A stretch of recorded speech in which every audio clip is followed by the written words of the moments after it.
Alright, this is Rob with another do-it-yourself video. Today I'm going to show you how to change a door speaker. This particular door is, of course, the driver's side front door. I had a speaker go out on me.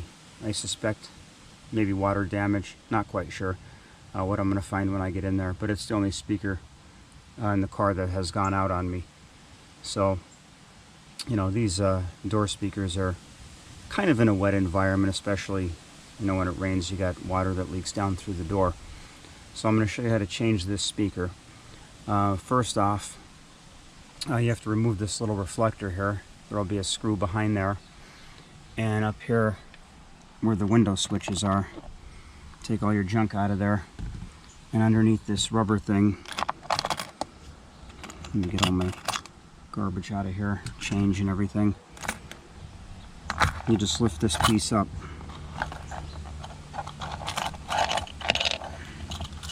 Right there, and you got two screws in there, and you're also going to remove this little triangular piece off. I think there's a screw behind here, I'm not quite sure, I can't remember, but also behind the door latch, the door handle, you remove this little bracket here, and you'll find yet another screw behind here, and then you start to pry off the door panel, because clips, even though you remove all those screws, the door panel is still going to be solid in place, so you have to pry the door off down here. There's clips all around, so I'll show you how to do that in a minute.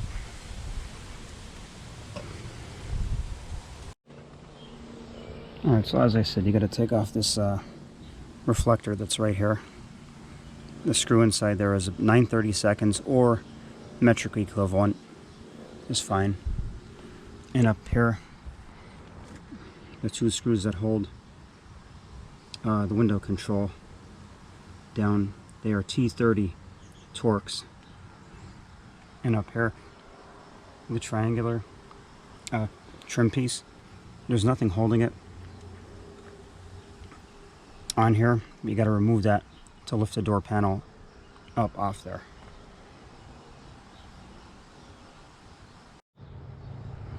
And right behind the door handle is another T30 Torx screw.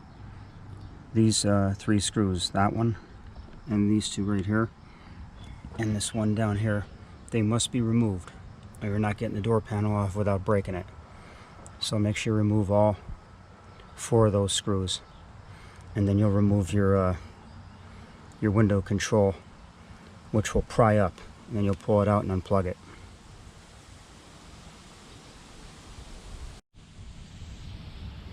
Alright, your window control switches, it pries up from the back.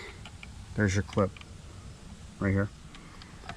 Don't try to pry it up from the front, because this plastic piece is fixed, and if you try too hard to pry it up from the front, you're going to damage this piece or this piece, your door panel.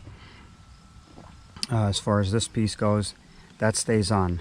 When you get the door panel off, then you could unplug the wire from this, and right here you can unplug the wire from these right now and pull this right out of here.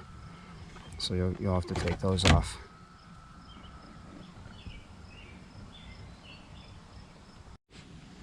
Alright, now as I said earlier, there's clips all along the door panel, all through here.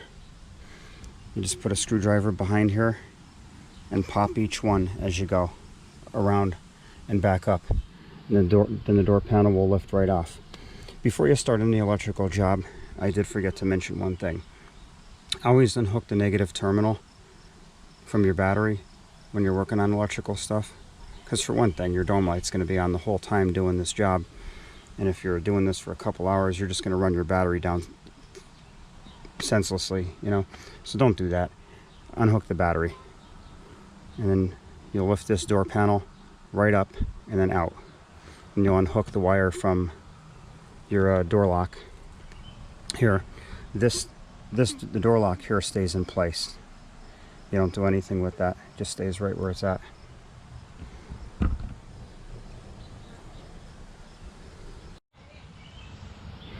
Alright, so this is what your door panel looks like removed. Here's the door panel. I told you to remove the wire from the door lock, but you really don't have to do that. That's a little tougher. But you can unhook this main wire harness cable from right here. And you also have to unhook the cable from the door latch.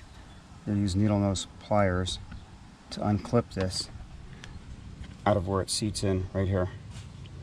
As you can see, I've already replaced these factory speakers with Pioneer 3-ways, and that is the suspected bad speaker. So I'm going to find out very shortly if that speaker is indeed bad, or I have a wire broken somewhere in the wire harness where it goes through from here through to the car, to the inside. I suspect it's the speaker though, because like I said, these go out sometimes because of the moist environment. They should have more protection around them, or they should be marine certified speakers, in my opinion, which I did buy a pair of Polk marine certified speakers because I couldn't find any from Pioneer. I usually stay with Pioneer speakers, but being that these are in a wet environment, I saw the Polk marine certified ones, so I'm going to go with those and see what happens here.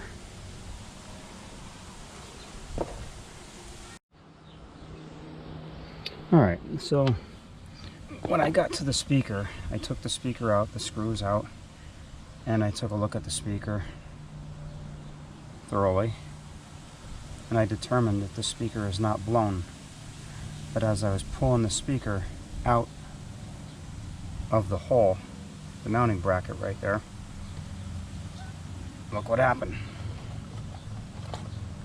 The negative and the positive both pulled right away. They corroded right off.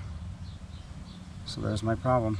And again, as I said, this is a wet environment for the speakers, but this bracket right here pulls the speaker in towards the car more to try to take it out of the path of direct water.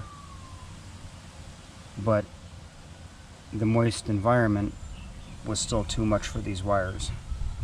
So when I put the new speaker, I'm still going to put the new speakers in. I already bought them. I'm going to put them in anyway, but this speaker is not blown.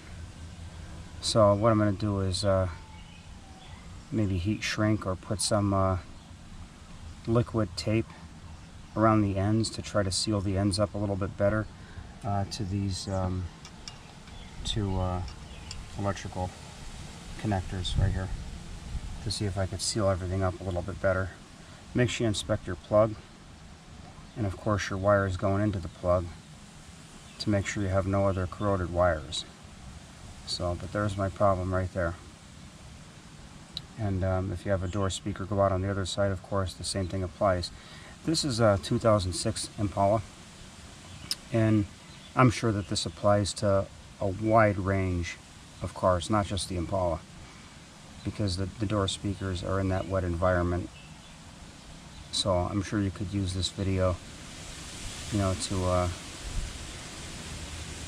diagnose a speaker issue on other cars from the GM lineup, or other cars as well that have door speakers.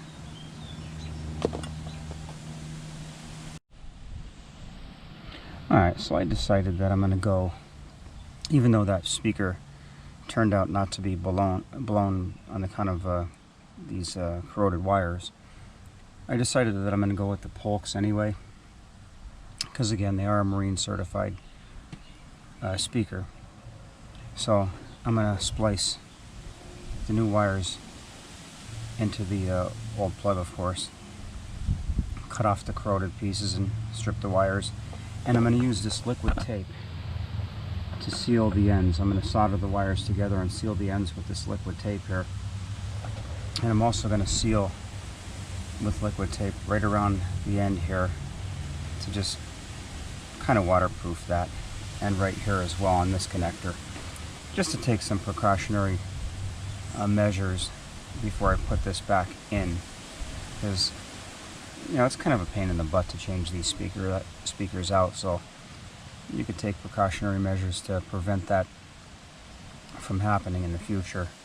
What happened here with these wires being corroded like they are. So that's what I would do. Yeah, but again, I really don't need the speakers, but I figure since they are certified marine, might as well just put them in. And maybe the Polks will sound a little bit better than the Pioneers.